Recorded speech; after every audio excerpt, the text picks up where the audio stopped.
Hello YouTube and welcome back to my channel, A Darker Side of History with a Twist.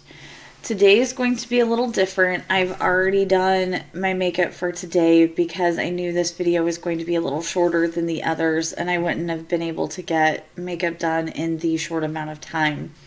This is part 2 to the Allegheny Lunatic Asylum. It is about the life inside the asylum and a little bit of back history on how the world viewed mental illness over the centuries. I am going to go ahead and just read my script that I had wrote, and we will talk a little bit about it. And let me tell you what you think of the new way that I did this video. Okay, so let's get into it. Life inside the Allegheny Lunatic Asylum. Even though it was designed to be comfortable, healing, and self-sufficient, it quickly became a nightmare for hundreds to thousands of patients that called it home. When it began accepting the patients, the very first one was a housewife admitted for domestic troubles. At this time, people could be admitted for just about anything. The asylum even paid people to just come and drop off their loved ones. There also wasn't an age limit on who could be admitted, and child patients were very common. It literally was just a dumping ground for anybody, for any person who society deemed unfit to be in the actual real world. I was able to find a list of reasons for admission. There was everything on there from laziness to novel reading to immoral life. There was also a lot of different masturbation reasons as well, which my fiance got a kick out of some of those, like deranged masturbation. What is that even? Seriously, it's just not even, I don't even know if that's a thing. There was a lot about politics, being overzealous on politics, being overexcited on them, and lots of different reasons about religion. My favorite was women troubles. What the hell classified as women troubles and uterine derangement? Okay, I do want to go into this one just a little bit. Okay, now I do work in the healthcare field.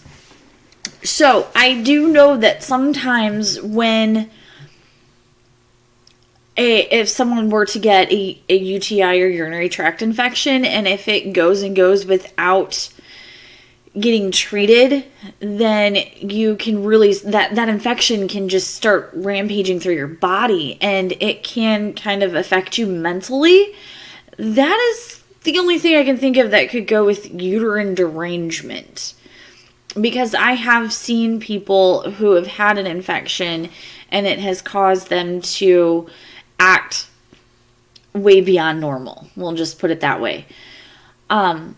Then there was actual illnesses or injuries like epileptic fits to gunshot wounds and head injuries. I found this list on a photographer's website, and his work was amazing. He had done a whole series on the asylum, and if anybody is interested in it, I will leave a link in the description box down below. He took some very amazing pictures of this asylum, and he put a little bit of the history to go along with the pictures, and they're amazing. Many people admitted showed no signs of mental illness when first committed. Well, duh, because most things people were admitted for weren't even related to mental illness. They were just families either wanting the money offered or to hide someone away they didn't want. From the very beginning, the asylum was always overcrowded. And due to the overcrowding, the self-sufficient resources weren't enough to keep up with the amount of patients, not to mention how understaffed the facility really was. The patients were always malnourished, dirty, unkempt. There wasn't enough staff to go around. Patients became violent to each other and the staff. In one case, 2 patients took bed sheets and tried hanging a third, and when he didn't die, they laid him on the floor, took the metal leg of the bed, put it on his head, and jumped on it until it crushed his skull. Oh my goodness. Nurses were raped. More were attacked. One was even murdered and thrown down an unused staircase and wasn't even found until 2 months later. People died on the regular, buried in the cemetery on the grounds, and mostly in unmarked graves. In order to deal with the more violent, uncontrollable patients, they were kept in cages, chained to the walls, naked, or placed in empty rooms for months on end. Then we get to the barbaric so-called healing practices done on these people. Bloodletting and insulin coma therapy, ice water baths, seclusion shells, electroshock therapy, and then the transorbital lobotomies in the 1950s. The lobotomy had been done for several years prior, where they would go in and remove parts of the skull and the brain in major surgery. Then a Walter Freeman introduced the ice pick lobotomy, where an ice pick shaped object was drove through the orbital eye socket into the brain to destroy. They poked it through this little spot right here, and it broke through the very thin wall of bone that's back there, and it was to destroy their neuronal tracts in the brain that they thought gave rise to a series of mental illnesses. It was considered widely effective and done on thousands of people throughout the U.S., but what they didn't share with people was the bad side effects that happened more than not. The severe brain damage happened often, and even death. It was said that just in a 2-week span at the asylum, one doctor performed 228 lobotomies. When they do this, it would mess up so much stuff that all of their emotional responses were messed up. It didn't really help. It didn't really do anything. They were just trying to say it did. There were so many victims due to misdiagnosed conditions and unfortunate situations or circumstances. This place was nothing but death and misery, mistreatment, a lack of understanding and mental illness, lack of resources, lack of faculty and medical staff. A lot of patients lived there their whole lives and died there to be buried in unmarked graves in the cemetery. To this day, the owners of the asylum are trying to uncover as many records as they can to give voice to the multitude of patients who had called Trans-Allegheny their home. That most was dropped off and then forgotten about, just thrown away like they didn't matter. Yet another very dark time in our history, things we don't learn about in school. So that is basically what I could find on the internet. Or a lot of people, I'm sure, have heard of Trans-Allegheny through the different ghost hunting shows, and bits and pieces of this history you can hear on there as well. Like I had said in the first video about just like the basic history of the asylum, there really aren't any words. Me, myself, I suffer from a mental illness. And to think that those barbaric things were happening to people in that day, I am actually really thankful I am here in this day and age. Mind you, I have to admit, I don't like taking all the medications that they think that I need. And even to this day, misdiagnoses are happening all the time. We're still learning more and more about mental illness and what causes it and different things like that. I mean, it's still a learning process, even in 2021. I mean, there's plenty of people, I'm sure, who are out there and they're being told, well, this is what's wrong with you, and actually it's nothing. It's crazy. I mean, people still have this stigma around mental illness that they're just crazy, they're insane. I mean, there's so much. I don't think I'm crazy.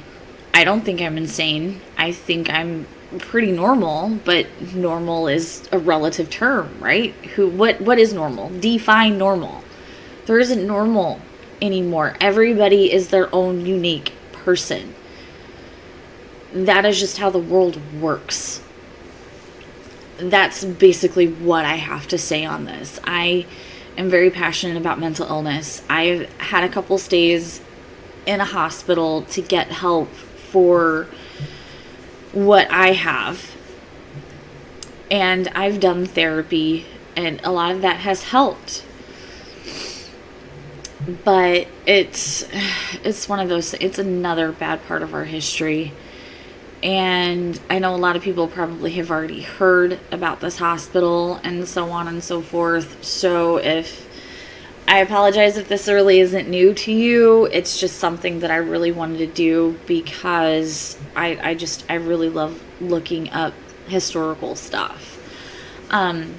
Next week, I think I'm going to do it on the Morse Mill Hotel, which is actually 10 minutes away from me. Honestly, I've never been there. I've actually been too afraid to. But next week will be about that because there is a very long attached history to that place. I know it's also been on some of the ghost hunting shows, but it hasn't been featured anytime recently.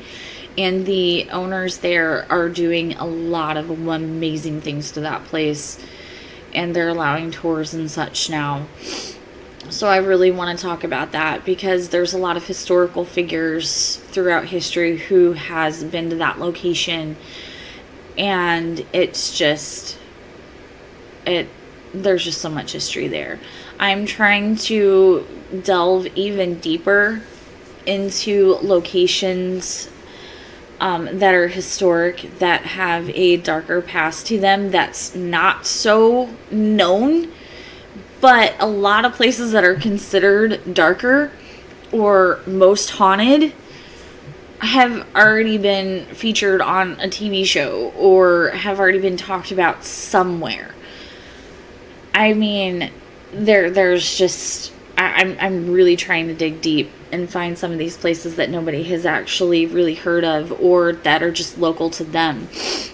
I was thinking about also a place that is in Piedmont, Missouri, or around Piedmont, Ludington, that I'd heard about growing up because I used to live down that way. And it was actually, he was like a slave owner, and I think at one time he was in the Confederate Army or something, and he was just beyond cruel. I mean, like, super cruel. I was thinking about doing something on his home because it's still there, and on his history, because it's another darker side of past. The Civil War was dark.